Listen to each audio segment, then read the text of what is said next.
ওটা দিয়ে লাইভ করতে হবে। আজকে আমি জানি না, এমন এমন লোককে দায়িত্ব দিচ্ছি, একজন আমার ফোন থেকে লাইভ চালাতে পারছে না। প্রসেনজিৎ দা তো এমন এক ইন্টারনেট দিচ্ছো, তুমি ওখান থেকে আমার ফোনটা সার্ভারই ব্লক করে রেখে দিচ্ছ। কেন দিচ্ছ ওয়াইফাই? কেন দিচ্ছ? ওটা দাও, ওটা ধরে রেখেছো কেন? সত্যি এইগুলো কথাগুলো রেকর্ড করছি। হাউ কমেডি ইউ আর শিবাস দেব। দাও ফোনটা। ওইবার হাত যাচ্ছে, কি করে ফোনটা দেবে সেটাও খুঁজে পাচ্ছে না। ফোনটা চাইছি। আচ্ছা, স্যাড সং শুনতে চাইছে, বুঝতে পেরেছি। বলছে হয়তো কোনোদিন তো এখন গাইবই না। আমি গাইবো না বলছি।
তাই বলবো, আমার যে সকল ভাইয়েরা তাদের হারিয়ে যাওয়া প্রেমিকাকে কিছু বলতেই পারে, তাদের জন্য আমার তরফ থেকে একটা কাজ করতে বলতে পারি, তারপরে গাইবো। কেউ একজন এসে শিবাসদেরকে এখান থেকে তুলে রাস্তায় ছুড়ে মারাবো। কি ঘটের মতো দাঁড়িয়েছে মানে।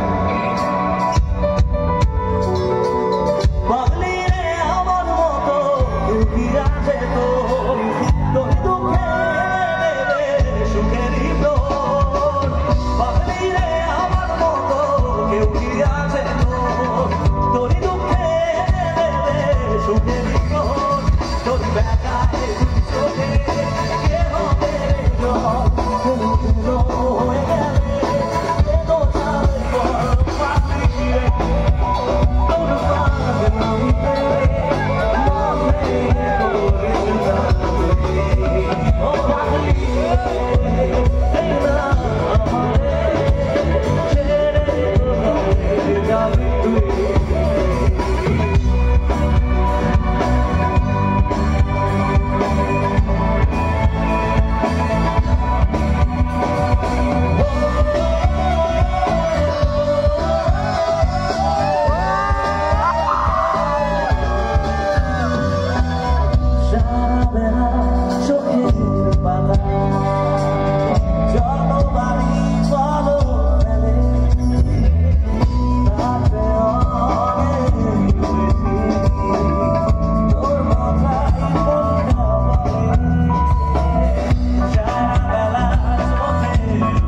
সবই তুই।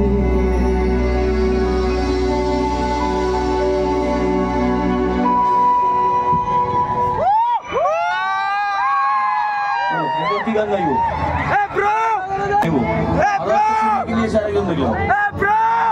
নেবো সব এতক্ষণ অ্যাকচুয়ালি মুডটা নষ্ট ছিল, কারণ ত্রিপুরার অনুষ্ঠানগুলো আমার বাড়ির মানুষগুলো খুব দেখতে চায়, তাই কারণে লাইভ চালু করার যে দায়িত্ব ছিল খামোকা বকা খেলে ছেলেটা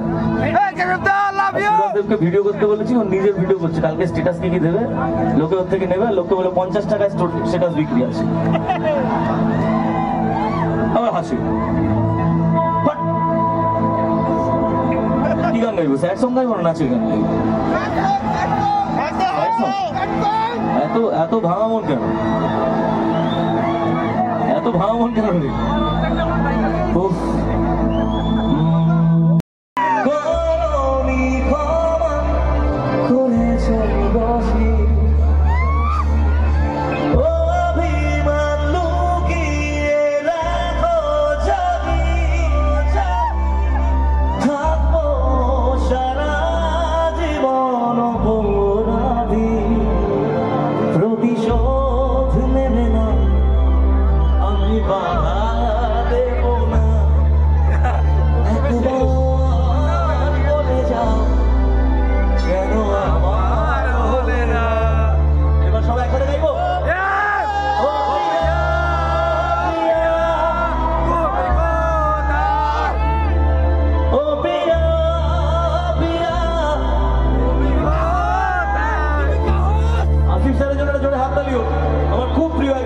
বাংলাদেশের জনপ্রিয় সঙ্গীত শিল্পী আসিফ আকবর, যার বিভিন্ন সময় আমি আশীর্বাদ পেয়ে থাকি যে মানুষটার থেকে। তার এই গানটা কিছুদিন আগে আমি একটা ভার্সন তাকে ট্রিবিউট দিয়েছিলাম। বুকের জমানো ব্যথা